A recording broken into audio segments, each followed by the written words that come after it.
So, Piers, based on what you've just said, if someone was to ask you, what are 5 things I could start, stop, or continue doing to help me on this journey, what would they be?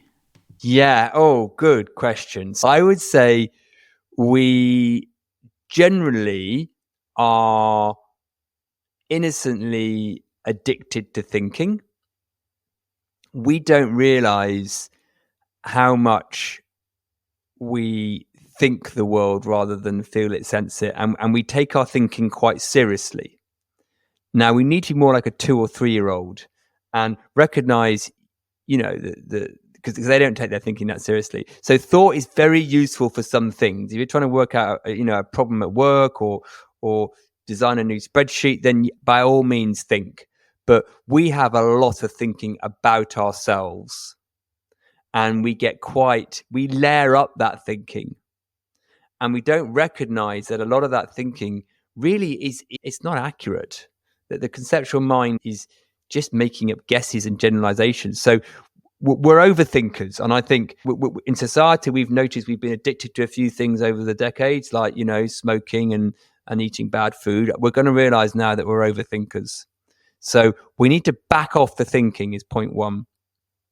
Point two would be to start to realize that there is more to us than meets the eye, and nature is doing us. So whereas it might appear, that we make a decision to do X or Y, or, I did that and that's coming from the self. No, it isn't.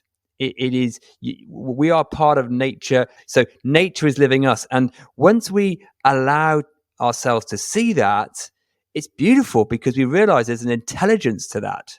The third one I would say is to get people to get curious about what they think their feelings or sensations are actually telling us. So we've been taught that if you feel rubbish or bad, then there's something going on either in life, circumstances, or you that is wrong and needs fixing. Now, if we can start to see that actually what feelings are telling us is they're an indicator to how caught up we are in the self, or the language I would sometimes use is how contracted our aperture is. It tells you about where your mind's at, not that there's anything in the world that needs fixing or changing. There might be things that you want to change in the world, but you need to recognize that the feelings don't come from the world. Feelings don't come from the world and circumstances. They come from the mind.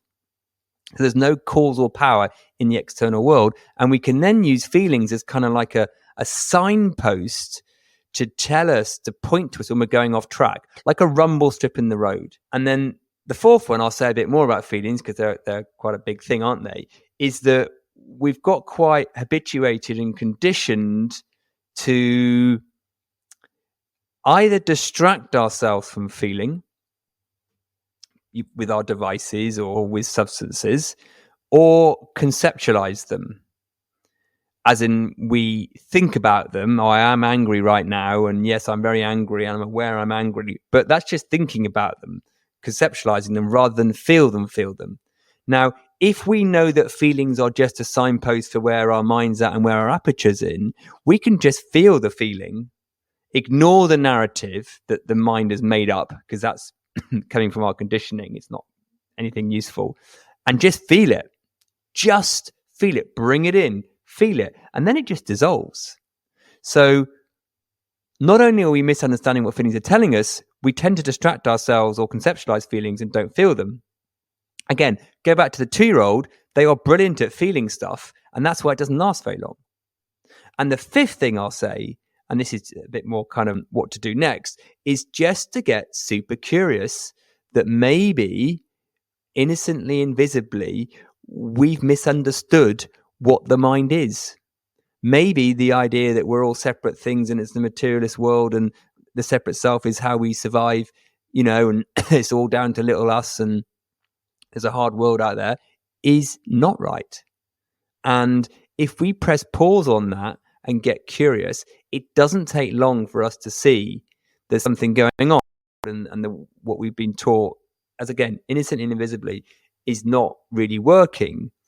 And if you can follow that intuition and start to get curious in the way, well, I would suggest the way that we've been pointing on this podcast through inquiry, you'll soon see that there's a lot of very well-meaning misunderstandings out there about the mind. And when they fall apart and dissolve, you're like, wow, I wish someone had told me this before. That's the most common thing we get on the work I do, is because I wish I'd realized this before.